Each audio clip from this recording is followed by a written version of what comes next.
Thank you. It is 10:15, and let me tell you something. As a parent, and a lot of parents can identify with this, if you have a child that's got an allergy, one of the biggest fears you have is that child going to have an allergic reaction, and are you going to know what to do? Is the child going to know what can do? It is scary. These two folks, young man, 14-year-old Colin Hood, his mom, Christine, they know exactly how scary that could be because, and you're going to find out the laundry list of things that Mr. Colin is allergic to in just a second. First, we say good morning to both of you. Good morning. Mom, we as parents, we go through this. You discovered that he was allergic to all the stuff when? The first time I nursed him in the hospital, his little face blew up, and next thing I knew, they took him away. They thought it was a clogged tear duct. It wasn't. It happened again the next time I nursed him. Then he had eczema by like day 4, and he became very bad, very reactive. So you're causing trouble since you were born. Nice job. This is the interesting part. So I asked anyone when we were doing a little pre-interview. I said, okay, what are you allergic to? And go ahead, just give us. So I actually bring a list with me wherever I go. So when I go to restaurants, I always hand the waiter a list. So it's like a little card. What read off a few. So I'm allergic to nuts, dairy, sesame, eggs, beef, lamb, soy, legumes, chickpeas, now out of peas, fingers. Keep going. lentils, lima beans, millet, spelt, and gluten. So may I ask what's left? Nothing. Is that hard? I bet, as a kid, that's tough to do. Yeah, it is. I mean, it does keep me very healthy. I'm not going to lie. Because it's fruits and vegetables, right? Yeah, it's been a lot of that. The hardest thing that I learned as a parent was when my son was at a birthday party. And, they're having cookies or they come home with a cupcake and you don't know what's in it. And you kind of went through that as well. Everything was verboten, right? Yeah.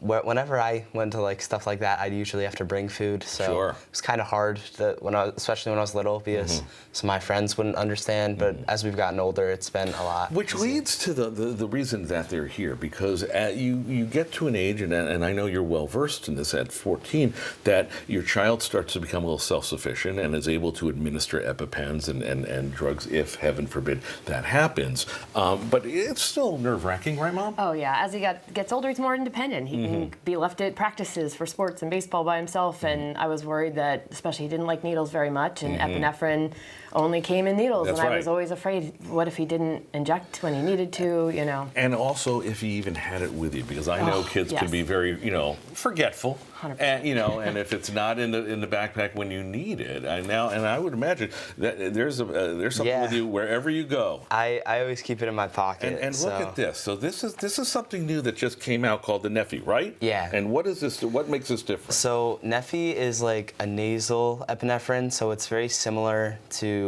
Narcan in the sense. So I don't see any needles. Yeah, it's no needle. So you administer it nasally up the nose, and you get the same. How many times in 14 years have you been? So I've never had to use Neffy, but I have administered epinephrine through an injector 3 times, I believe.